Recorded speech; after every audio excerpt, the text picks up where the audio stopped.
Everyone. So according to Shams, the San Antonio Spurs are releasing forward Stanley Johnson. Source tells The Athletic and Stadium. Johnson had a strong stint for the Spurs this season, shooting 45% from three-point range, and will now look to join a postseason contender. So Stanley Johnson, he was a Laker fan favorite, and many people were really disappointed to see Stanley Johnson go.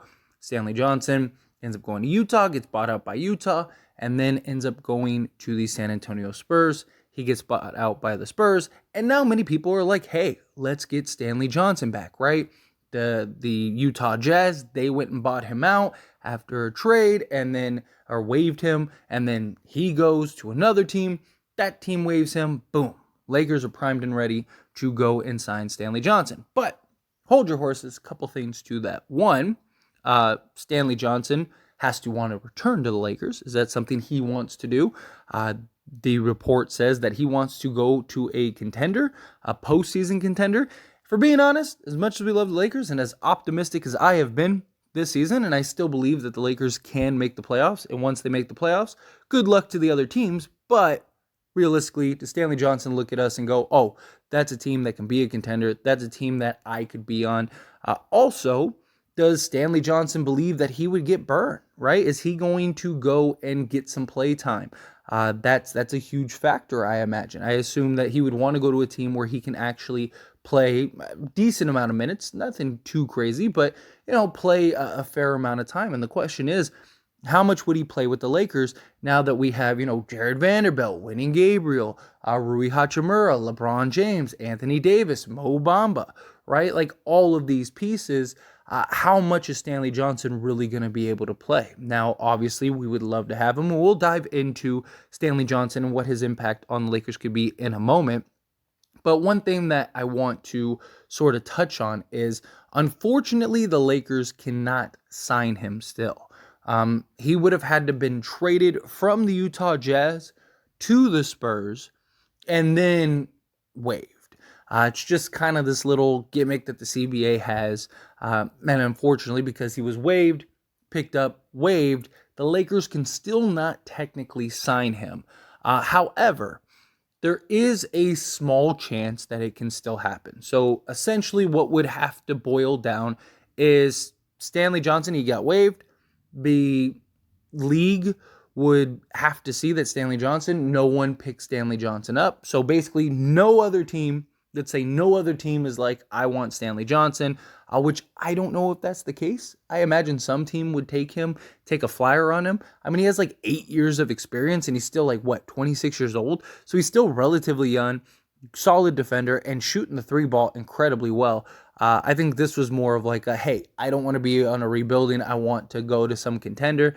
Very well could be the case. But essentially, if no one else wants Stanley Johnson, the Lakers say, hey, we want Stanley Johnson, we would love Stanley Johnson, then the Lakers could go to the league and say, hey, Stanley Johnson wants to play, no other teams want him to play, we want him to play, we're willing to sign him, would you be okay with that? And the league could approve Stanley Johnson to the Lakers. Now, again, would the league do that? Maybe. If no other team, if all the teams are like, no, hey, we're going to pass on Stanley Johnson. If the Lakers are like, hey, we'll take him, we'll gladly take him back, and Stanley Johnson wants to play, the league might go, okay, well, if nobody else wants him, then fine. You can sign him. Go ahead, take him.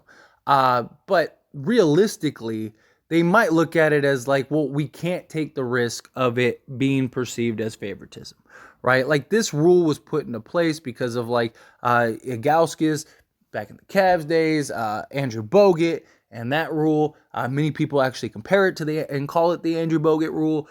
They want to prevent players from being, waived or traded by a team, and then they have some backdoor deal, and it's yeah, we're going to trade him to you, but and we'll give you an extra second round pick or something, but you're going to waive him and we're going to sign him.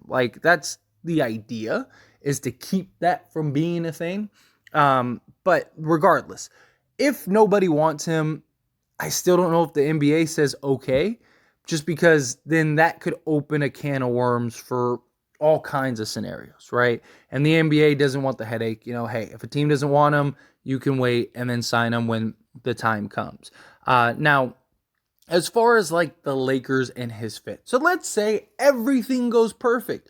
Let's say nobody else wants Stanley Johnson. Let's say that the league approves Stanley Johnson to the Lakers. How much run would he get? Again, I love Stanley Johnson.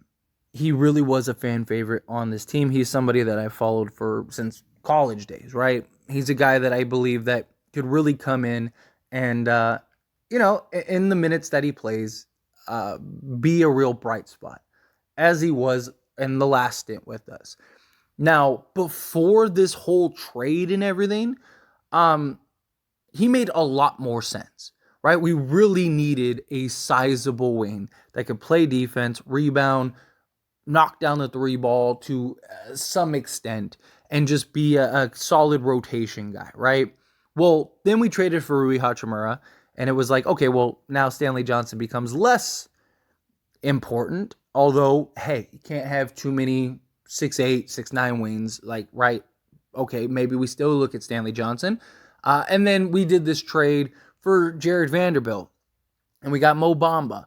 And it's like, okay, well, now Stanley Johnson, as great as he is, and as much as we like him, who is he playing over, right? Like, who are you playing him over? Maybe Winning Gabriel, right? But, like, if you lose Winning Gabriel in the offseason, like, let's say Winning Gabriel goes elsewhere. Say some team offers him a better contract than we can offer him. Or let's say he just is like, hey, you know what? Like, I want to go to a team that'll give me more minutes or give me more time. Then maybe, okay, that makes more sense. Sign Stanley Johnson. But this season, in order to sign Stanley Johnson, you'd have to go through all kinds of hoops and hurdles for a guy that you're maybe playing 5 to 10 minutes, if that. I don't even know if you're playing him that long. He's going to have several games, very likely, where he's getting DNPs. No, because you're not playing him over Vanderbilt. You're not playing him over Rui. So, who is it? Winning Gabriel? But when Mo Bamba comes back, how much more are they going to play Winning Gabriel? Right? Because Mo Bamba, he makes sense. You could play alongside AD. You can have him back up AD. Jared Vanderbilt could play alongside both of those guys. Rui Hachimura could play alongside those guys. LeBron James has played a lot more at power forward than ever before because he makes more sense at power forward now at his age. So it's just like Stanley Johnson would be like the fifth, sixth guy on the depth chart. Is that something that he would want? Is that something that the Lakers would make sense? Where very likely, if the Lakers even fill in that 15th spot at all, which they very well might not, but even if they do, it's very likely going to be a veteran guy. It's very likely going to be some guy that's like, hey, I'm coming in. I know I'm not going to play a bunch of minutes. I just want to be on a roster spot. I just want to play sparing minutes here and there. I just want a paycheck.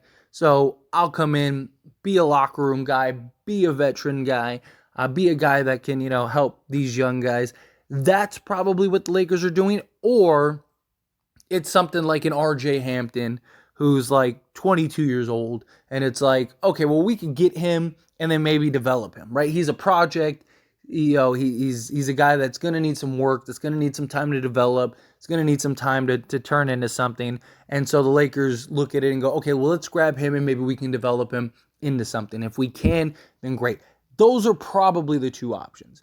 I don't really think they're going to get some big like rotation guy or a guy that's going to come in and make a bunch of minutes and have a big impact. Like I don't see a Markieff Morris situation where the Lakers go and land some sizable guy that's going to come in and immediately make an impact, be part of the rotation, and help win an NBA championship. I just don't think that happens. Stanley Johnson isn't going to be that guy to do that. If Stanley Johnson does end up somehow, some way becoming a Laker, like I wouldn't be upset about it. Like if we could get Stanley Johnson, all the power to it. Let's make it happen. Let's go. Right? I wouldn't be against it. I wouldn't be upset about it. I just think with all the hoops and hurdles that the Lakers would have to go through in order to sign him, in order to get him, and hoping that the league agrees, and then Stanley Johnson, him wanting to go to the Lakers, it's just I just don't see it. I don't think it's a real possibility. But I just wanted to make this video to kind of, clue everybody in. I've seen a lot of like, hey, we should go get Stanley Johnson. A lot of people asking me my thoughts and how I think it could happen, and can it happen? Is it possible? In theory, yes, it's possible. Is it likely? No, it's not. Probably not going to happen. But anyway, again, as always, this is a discussion, so I pass the question on to you. Let me know your thoughts and opinions down in the comments below. Would you want Stanley Johnson back if he was available, right? And the Lakers actually could get him. Would you be all for it? Would you not? Do you think that, like, it doesn't really make a sense. He's not going to play over the other guys that we have. However you feel, whatever your thoughts are, I'd love to hear it. So let me know down in the comments below.